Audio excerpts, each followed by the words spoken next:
Hello dear students, तुम्ही आता sir आपल्या सर्वांचं स्वागत करतो आपल्या ब्युटिफुलच्या चॅनलमध्ये, ज्याचं नाव बानो डीसी जनता 10. तर बानो, तुम्हाला सर्वांना माहिती आहे आपण स्टॅटिस्टिक्सची टीवायक्यू सिरीज सुरू केली आहे. त्या टीवायक्यू सिरीज मध्ये आपण आज लेक्चर नंबर 4 शूट करतोय आणि लेक्चर नंबर 4 मध्ये जो क्वेश्चन आपल्याला सुरू करताना पाहायचा आहे तो क्वेश्चन आहे बानो, draw the pie diagram to represent world population given in the following table.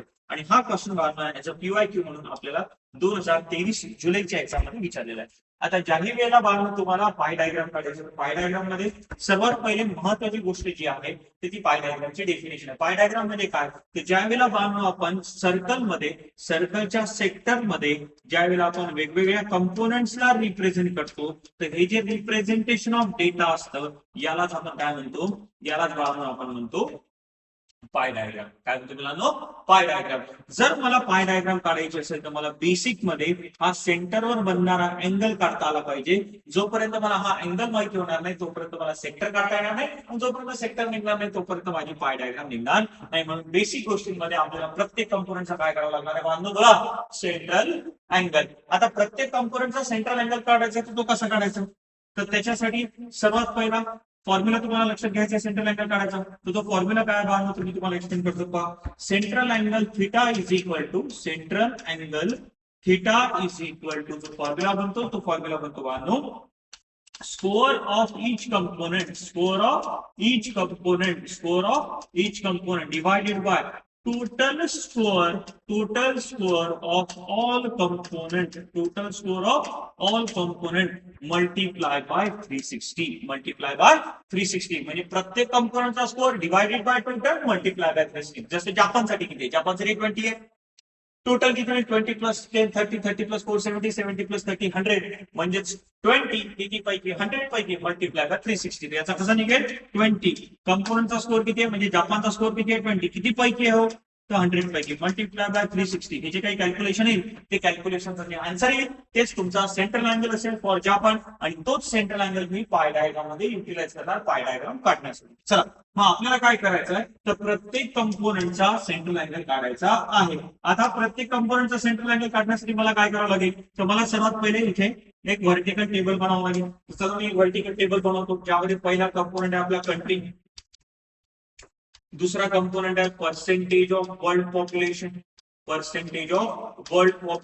चलो very good, percentage of world population. आणि त्याच्यानंतर येणार बाजू आपला central angle denoted by theta. चला मग कशा पद्धतीने काय काय कॅल्क्युलेशन बघूया. सर्वात पहिले कोण आहे, जपान. नंतर आहे बाजू इंग्लंड. नंतर बाजू आहे इंग्लंड. नंतर बाजू आहे इंडिया. नंतर आहे चायना. आणि याच पद्धतीने आता ज्या वेळेला मी डेटामध्ये व्हॅल्यू स्पीडअप करणार, इथे 20, इथे 10, इथे 40, इथे 30, आणि या सर्वांची ऍडिशन जर केली तर ती बार माहिती आहे 100. चला मग आपण सेंट्रल अँगल काढूया. तो सेंट्रल अँगल कसा निघेल, तर जापानसाठी स्कोर किती आहे 20 डिवायडेड बाय 100 मल्टिप्लाय बाय 360. तर काय होईल बार आता, हा झिरो या झिरोला कट करतो, हा झिरो या झिरोला कट करतो, आणि दोघांचं मल्टिप्लिकेशन केलं तर येतं बाळनो 72 डिग्री. तर पहिल्यासाठी जो सेंट्रल अँगल आला बाळनो तो आला 72 degree. Very good, very easy. Same त्याच पद्धतीने चल आता किती आहे 10 किती पैकी आहे 100 पैकी मल्टिप्लाय बाय 360 0 0 0 0 कट झाले 36 इंटू 1 36 डिग्री. सेम त्याच पद्धतीने 40 साठी कॅल्क्युलेट करावं लागेल. 40 divided by 100 multiply by 360 0 0 0 0 cancel झाले. 36 4s are, so 6 4s are 24, carry will be 2, 6 4 3s are 12, 12 आणि 2 किती होतील 14, तर 144 डिग्री. त्याच्यानंतर इथे चायनासाठी जर बघितलं तर किती 30 किती पैकी 100 पैकी मल्टिप्लाय बाय 360, हा 0 0 0 कट करेल तर इथे 108 डिग्री. किती होईल बोला 108 डिग्री. अशा पद्धतीने आपल्याला प्रत्येकाचे सेंट्रल अँगल्स आता मिळालेले आहे. आणि आता या सेंट्रल अँगलच्या मदतीने मी पाय डायग्राम करणार. पण पाय डायग्राम करण्यासाठी काही बेसिक गोष्टींची तुम्हाला रिक्वायरमेंट असणार आहे. त्यामध्ये सर्वात पहिली बेसिक रिक्वायरमेंट आहे, स्टेप्स मी तुम्हाला एक्सप्लेन करतोय. सर्वात पहिली स्टेप आहे draw a circle of convenient radius. एक रेडियस घेऊन बाळांनो तुम्हाला एक सर्वात पहिले सर्कल ड्रॉ करायचा. काय ड्रॉ करायचं बोला, सर्कल ड्रॉ करायचा. चला मग कन्व्हिनियंट रेडियस घेऊन आपण सर्कल ड्रॉ करूया. तर आपला कन्व्हिनियंट रेडियसचा काय झाला सर्कल. एकदम मोठा पण नको, एकदम छोटा पण नको, कन्व्हिनियंट रेडियस घ्यायचे आणि ते रेडियस तुम्हाला तुमच्या मनाने डिसाईड करायचे आहे किती घ्यायची. It will be your decision. एकदमच मोठी पण नको, एकदमच छोटी पण नको, प्रॉपर पद्धतीने सर्कल दिसला पाहिजे जेणेकरून सेंट्रल अँगल्स व्हिजिबल होतील. चला मग या सर्कलचा सेंटर घेतला बाळांनो मी ओ. तर ही झाली तुमची पहिली स्टेप. त्यानंतर दुसऱ्या स्टेप मध्ये draw any radius, draw any radius of circle, draw any radius of circle. हा जो सर्कल आपण काढलाय त्याची कुठलीही रेडियस काढायची बाळा. चला एक रेडियस काढूया. तर चला मग मी एक रेडियस काढली, याला नाव दिलं मी फॉर एक्झाम्पल ओ. आणि मग रेडियस काढल्यानंतर आता आपल्याला बाळांनो हे जे अँगल्स आहेत हे अँगल्स आपल्याला प्लॉट करायचे आहेत. एक तर क्लॉकवाईज मी प्लॉट करणार किंवा अँटी क्लॉकवाईज मी प्लॉट करणार. दोन्ही पद्धतीने आपण ते अँगल्स प्लॉट करू शकतो.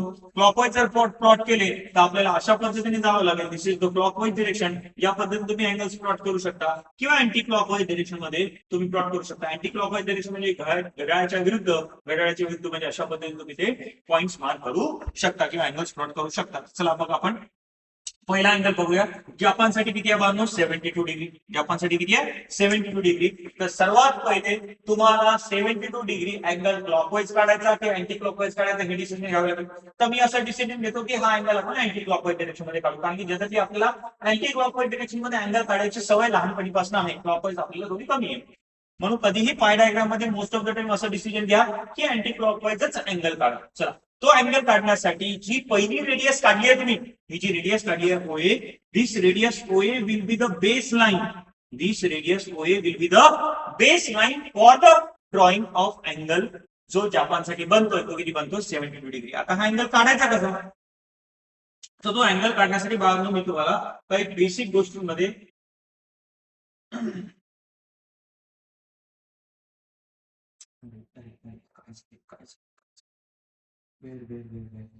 कहा गया रे?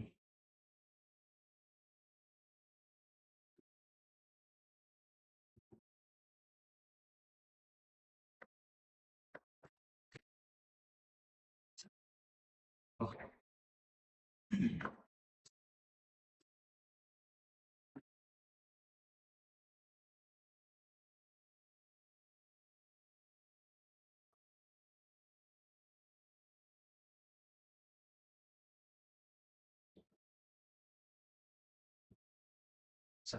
तर आपल्याला काढायचा अँगल. त्या अँगल काढण्यासाठी मी कोणाचा यूज करणार? तर अँगल काढण्यासाठी तुम्हाला सर्वांना माहिती आहे we are going to use protractor. कोणाचा यूज करणार आपण? प्रोटेक्टरचा. तर प्रोटेक्टर मध्ये तुम्हाला माहिती आहे क्लॉकवाईज आणि अँटी क्लॉकवाईज डिरेक्शन दोघांमध्ये पण बाळांनो आपल्या इथे काय दिलेले असतात? अँगलचं मेजरमेंट दिलेलं असतं. जसं इथे बघितलं तिथून 0, 10, 20, 30, 40, 50, 60 अशा पद्धतीने आणि सेम इथूनही अशा पद्धतीने ही क्लॉकवाईज डिरेक्शन झाली, ही अँटी क्लॉकवाईज डिरेक्शन झाली. ज्यावेळेला मी अँटी क्लॉकवाईज डिरेक्शन मध्ये अँगल काढेल तर मी अँटी क्लॉकवाईज डिरेक्शन मध्ये अँगल एवढंच तुम्हाला लक्ष ठेवायचं. चला मग पहिला आता हा प्रोटेक्टरचा जी हॉरिझॉन्टल लाईन आहे ही हॉरिझॉन्टल लाईन आपल्या बेस लाईन म्हणजे रेडियस सोबत मॅच झाली पाहिजे. ही जी व्हर्टिकल लाईन आहे ही आपल्या ओ सोबत म्हणजे सेंटर सोबत मॅच झाली पाहिजे. आणि आता आपल्याला अँगल काढायचा आहे. तर कितीचा अँगल काढायचा आहे आपल्याला? तर आता आपण अँगल्स त्या पद्धतीने मेजर करूया आणि तो अँगल आपल्याला मेजर करायचा बाळांनो 72 डिग्री. तर इथे अशा पद्धतीने मला लक्ष देत आहे की दिस इज बाय 72 डिग्री अँगल. तर इथे मी हा 72 डिग्रीचा अँगल काढला. हा 72 डिग्रीचा अँगल निघाला की हा सर्कलच्या बाहेर नको जायला, याची तुम्हाला काळजी घ्यायची आहे. माझा थोडा सर्कलच्या बाहेर गेला तर एक्स्ट्रा जो पोर्शन आहे मी या एक्स्ट्रा पोर्शनला काय करतो? इरेज करतो. तर this I am going to erase. चला this I am going to erase करा. ठीक आहे, चला जाऊ द्या. पहा हा सेंट्रल अँगल झाला बाळांनो आपला जापानचा. कुठल्या डिरेक्शन मध्ये काढला? डिरेक्शन सांगा. त्याच्या अँटी क्लॉकवाईज डिरेक्शन मध्ये. त्या अँटी क्लॉकवाईज डिरेक्शन मध्ये अशा पद्धतीने तुम्हाला तिथे अॅरो रिप्रेझेंट करावं लागेल. किती आहे? 70 डिग्री. कोणासाठी आहे? जपानसाठी. तर जपान तुम्हाला इथे लिहावं लागेल. अशा पद्धतीने तुम्हाला पहिला अँगल काढते. आता दुसरा जो अँगल काढायचा तो कोणासाठी काढायचा आहे? तर दुसरा अँगल काढायचा आहे इंग्लंडसाठी आणि तो किती डिग्रीचा आहे? 36 डिग्रीचा. आता तो अँगल काढताना तुम्हाला एक सर्वात महत्वाची गोष्ट लक्षात ठेवायची आहे. ती गोष्ट अशी की हा जो अँगल काढायचा आहे तो काढण्यासाठी जी तुमची बेस लाईन बनेल बाळांनो, ती बेस लाईन बनेल. पहिला जो अँगल आपण काढला, पहिला जो अँगल इथे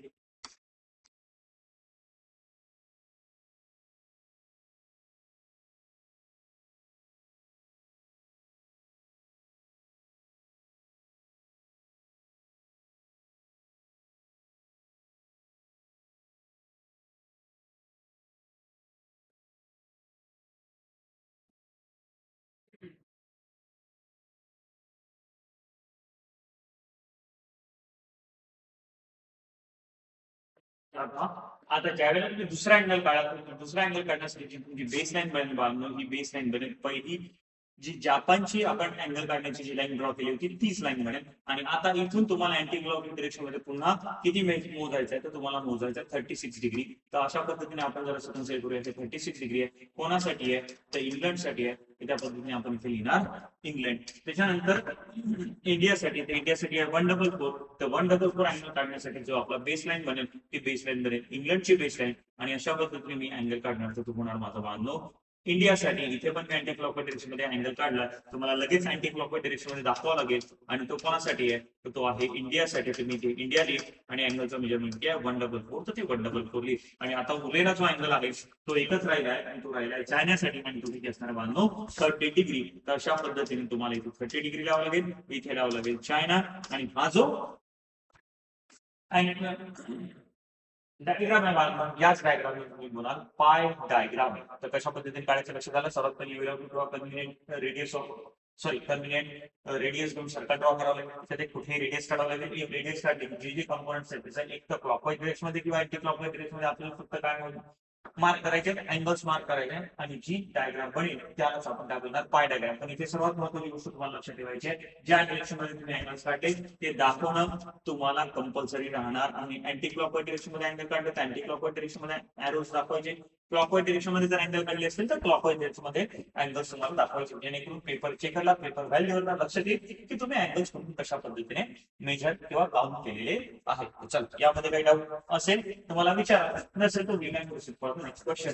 ज्यामध्ये नेक्स्ट क्वेश्चन आहे बाळांनो, ज्यामध्ये नेक्स्ट क्वेश्चन आहे बाळांनो, नेक्स्ट क्वेश्चन आहे आपला, हे आपलं झालंय already. We have completed this question.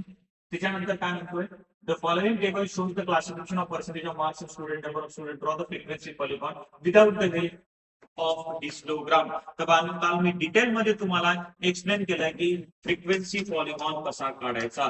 तर हा जो क्वेश्चन आहे फ्रिक्वेन्सी पॉलिगॉनचा तो तुम्हाला ट्राय करायचा बाळांनो. You will have to try this question.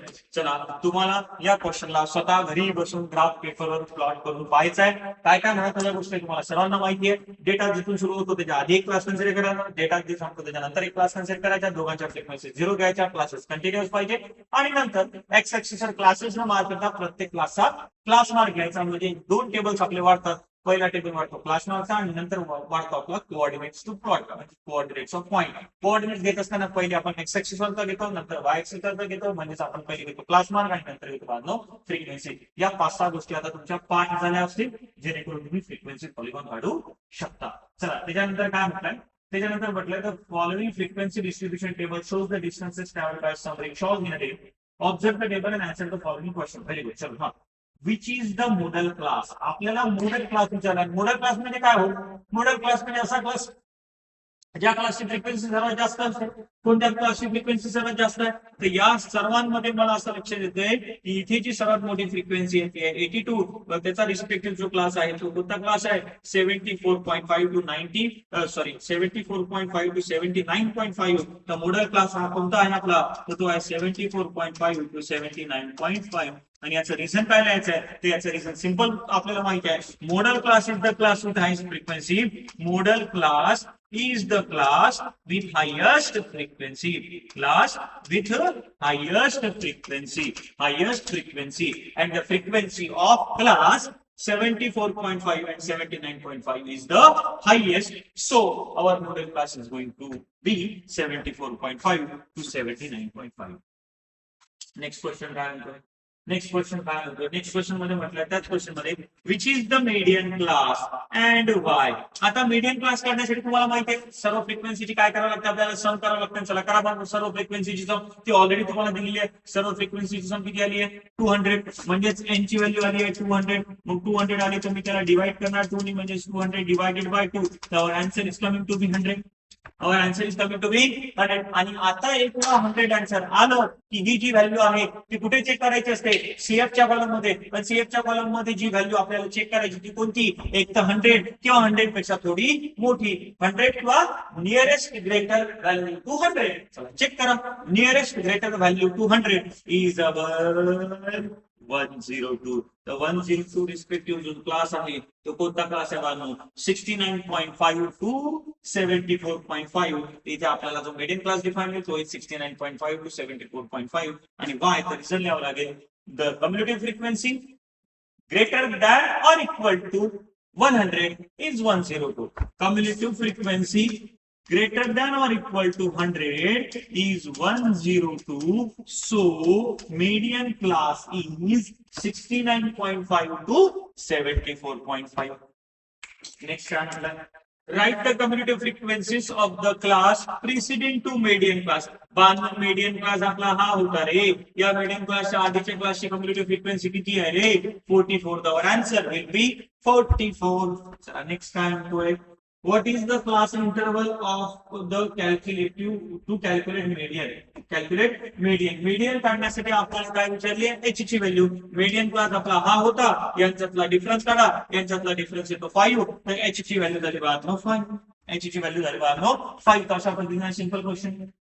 नंतर काय म्हटलंय? A survey was conducted for 180 people in the city, 78 pizza, 68 burger, 58 pizza chips. Draw the pie diagram. Very simple.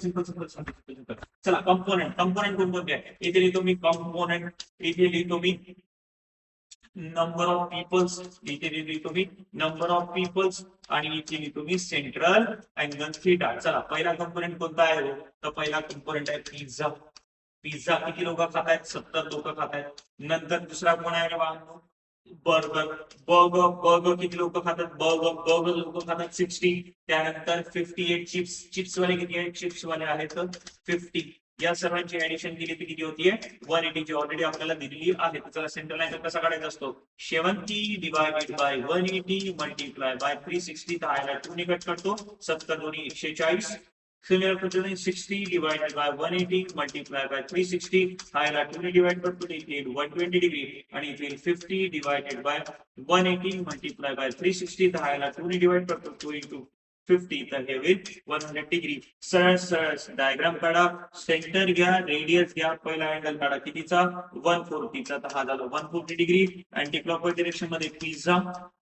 त्यानंतर इथून 120 डिग्री, इथून 120 डिग्री आणि हा 120 डिग्रीचा कोणासाठी आहे? इथे लिहिणार मी 120 degree. This is for burger, this is for burger आणि उरलेला जो अँगल असणार तो असणार आहे 100 डिग्री. तो कोणासाठी असणार आहे? चिप्स साठी. कोणासाठी असणार आहे? चिप्स साठी. अशा पद्धतीने सिंपल इझिली तुम्ही पाय डायग्राम काढू शकता. चला त्यानंतर सेम क्वेश्चन तोच रिपीट होतोय. नंतर represent the following data using histogram. आता do it on your own. Do it on your own. हा पण क्वेश्चन आपण भरपूर वेळेला केलेला आहे. जमेल तुम्हाला. त्यानंतर हा एक लास्ट कॉन्सेप्ट आहे बाळांनो आणि या लास्ट कॉन्सेप्ट नंतर आपला या सर्व कॉन्सेप्ट स्टॅटिस्टिक्स मधल्या बाळांनो क्लिअर होतील. चल तर हा क्वेश्चन आहे बाळांनो रीडिंग ऑफ पाय डायग्राम. कशावर तुला? Reading of pie diagram. In the given figure, the pie diagram represents the amount spent on different sports by school administration in a year. The money spent on the football is 9,000. Football वर किती amount spent झाली? 9,000. Answer the following question. What is the total amount spent on sports? तर तुम्हाला total amount विचारली आहे बाळांनो. जर total amount विचारली आहे तर ती कशी काढणार? तर त्याच्यासाठी तुम्हाला म्हटलेलं आहे की या पाय डायग्राम मध्ये टेनिस साठी 25%, बास्केटबॉल साठी 20%, क्रिकेट साठी 160%, हॉकी साठी 100% आणि फुटबॉल साठी 45% म्हणण्यापेक्षा डिग्री पाय डायग्राम मध्ये रिप्रेझेंटेशन ऑफ सेंट्रल अँगल साठी सॉरी पर्सेंट बोललो, तिथे पर्सेंट नको, degrees of the central angle representation आहे.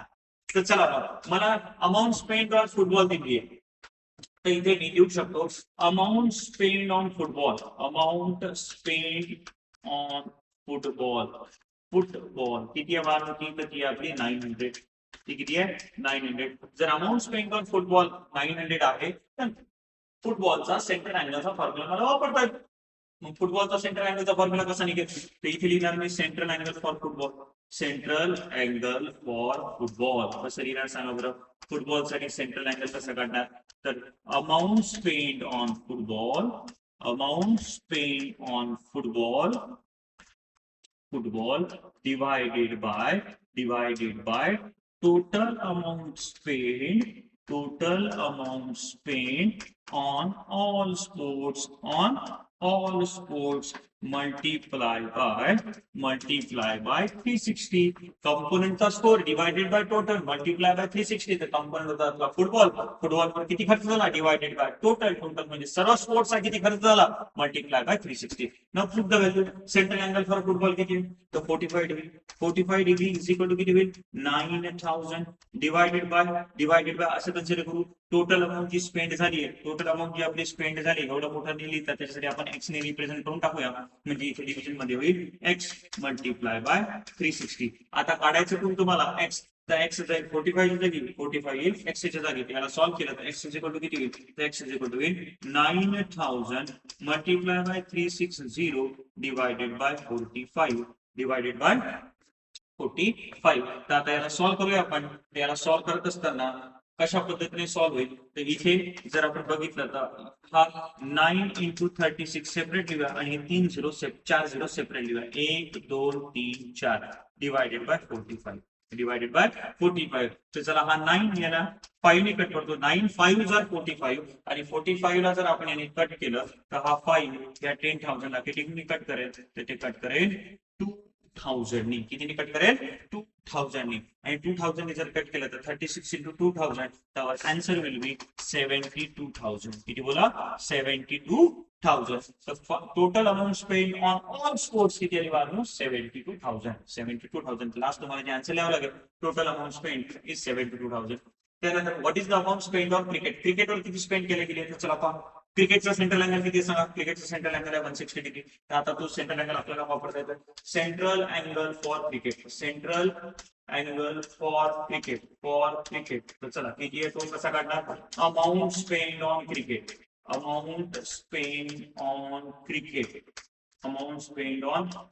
Divided by total amount spend multiply by 360. चला करूया मग.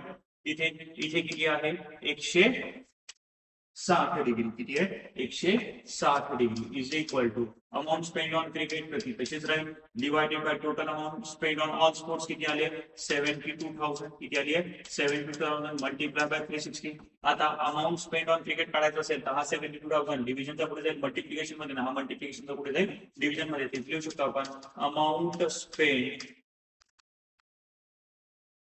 On cricket is equal to 160 multiplied by 72,000 divided by 360 is equal to 9. हा 0 या 0 ला कट करतो. त्यानंतर 30 याला 2 ने कट करतात म्हणजे राहतात किती 160 मल्टिप्लाय बाय 200 तर 32 म्हणजे किती होणार 32,000 रुपये. The amount spend on cricket is 32,000 rupees. 32,000 rupees. तर अशा पद्धतीने पाहतो आपण सर्व कॅटेगरीचे सर्व पीवायक्यूज कव्हर केलेले आहेत. आणि पीवायक्यूज कव्हर करताना बाळांनी तुम्हाला सर्वच्या सर्व कन्सेप्ट इन डिटेल एक्सप्लेन करायचा प्रयत्न केलाय. जर हे 4 व्हिडिओज तुम्ही केअरफुली ऑब्झर्व केले किंवा केअरफुली सुरुवातीपासून लास्ट पर्यंत जर बघितले बाळांनो तर मला असं वाटत नाही की स्टॅटिस्टिक्स वरचा येणारा कुठल्याही क्वेश्चन मध्ये तुम्हाला कंटेंट वाईज आता डिफिकल्टी राहणार आहे. तुम्ही प्रत्येक क्वेश्चन बाळांनो प्रॉपर पद्धतीने सॉल्व्ह करू शकता. तर आय होप की हे चारही व्हिडिओ तुम्ही प्रॉपर पद्धतीने पाहाल. त्याच्यावर येणाऱ्या एक्झाम मध्ये तुम्ही याचा फायदा करून घ्याल. आणि माझं फक्त एवढंच एक्सपेक्टेशन असेल की हे व्हिडिओ जेवढे होऊ शकत असेल तेवढे तुमच्या मित्रमैत्रिणींपर्यंत पोहोचवा जेणेकरून त्यांना पण याचा काही फायदा घेता येईल. त्यानंतर आता हा जो व्हिडिओ आहे किंवा ही सिरीज आहे या सिरीजला माझं लाईक्सचे टार्गेट असणार 100 लाईक्स आणि कॉमेंटचं टार्गेट असणार 100 कॉमेंट्स. तर जेवढ्या जास्त कॉमेंट जेवढे जास्त लाईक्स पॉसिबल होत असतील तेवढे सर्व जास्त लाईक्स आणि कॉमेंट्स या व्हिडिओला तुम्ही देण्याचा प्रयत्न करा जेणेकरून आम्हालाही मोटिवेशन येईल. तुम्हालाही माहिती आहे आपले ऑफलाईन क्लासेस सुरू असतात. ऑफलाईन क्लासेस मध्ये वेळ काढून जेव्हाही पॉसिबल होऊ शकतं तेव्हा पॉसिबली मी हे व्हिडिओ लेक्चर तुमच्यासाठी शूट करतोय.